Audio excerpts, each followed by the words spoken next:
kami, okay lang naman lapitan. Pero huwag niyong manggugulatin. Kasi mahirap yung biglaan eh.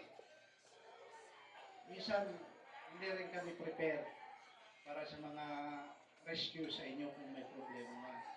Ngayon, may iwasan naman siguro yan. Basta aga-agahan lang.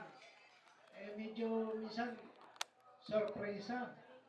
Eh siyempre magugulat naman din kami. Kaya hanggat maaari, pag-usapan niyo muna kung kakayanin, kung makakaiwas, iwasan para yung problema hindi lumaki kung meron man. So, yun lang ang wish ko sa inyong dalawa.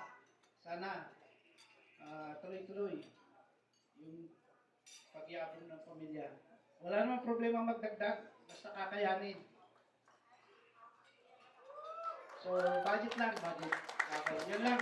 Wish ko sa inyo, talagang hindi kayo maghiwalay. Okay. Salamat. Maraming salamat.